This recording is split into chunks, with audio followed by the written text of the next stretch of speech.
اگر تم یہ جاننا چاہتے ہو کہ کیوں اللہ تمہارے دل سے کسی چیز یا شخص کا خیال نہیں نکال رہا، کیوں تمہیں ایسی آزمائش میں ڈال کر تڑپا رہا ہے کہ تم ٹوٹ جاتے ہو، بکھر جاتے ہو، کیوں وہ تمہارے دل کو بے چین کر رہا ہے، جانتے ہو کیوں؟ اصل میں اللہ کو جب کسی انسان کا سجدہ کرنا پسند آ جاتا ہے تو پھر اللہ ایسے اسباب بنا دیتا ہے کہ انسان سجدہ کرنے پر مجبور ہو جاتا ہے۔ جب اللہ تمہارے دل سے اس انسان کا خیال نہیں نکال رہا تو جان لو یہ بات، اللہ اس خیال کے ذریعے تم سے رابطہ کرنا چاہ رہا ہے، تمہاری مانگنے کی طرف اللہ کو پسند آ گئی ہے۔ وہ رحمان تو بس آزمائش بھیج کر تمہیں اپنے قریب کر رہا ہے۔ یاد رکھو، اللہ تمہارے دل سے کسی چیز کا خیال تب تک نہیں نکالتا جب تک تمہارے نصیب میں اس کے ملنے کی گنجائش رہتی ہے۔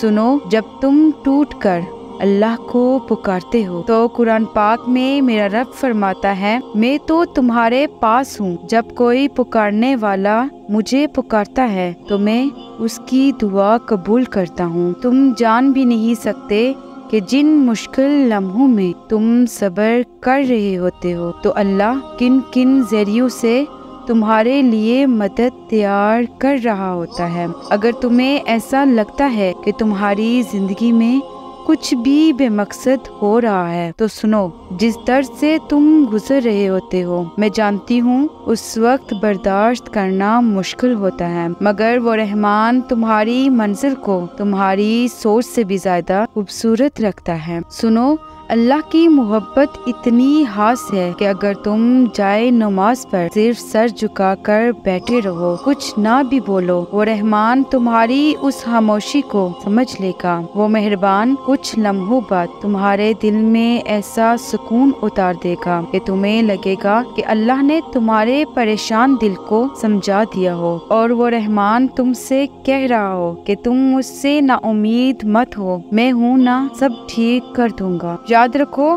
اللہ تمہاری چاہت سے انکار نہیں کرتا، وہ تمہارا صبر سنبھال کر رکھتا ہے، وہ تمہاری صدائیں رد نہیں کرتا۔ اور جانتے ہو، جب تم سب کچھ اللہ پر چھوڑ دیتے ہو تو وہ اللہ بھی تمہارے یقین کو قائم رکھتا ہے، اور جلد ہی تمہاری ساری مشکلات ختم ہو جائیں گی، تمہاری ہر دعائیں قبول کر لی جائیں گی، اور تمہارا ہر انشاءاللہ الحمدللہ میں بدل جائے گا۔ آمین۔ ویورز، میری اس ویڈیو سے آپ کو کچھ بھی اچھا لگا ہو تو مجھے کمنٹ میں ضرور بتائیے گا، اور ویڈیو کو لائک کر کے چینل کو سبسکرائب ضرور کیجیے گا۔ جزاک اللہ خیر کثیرا۔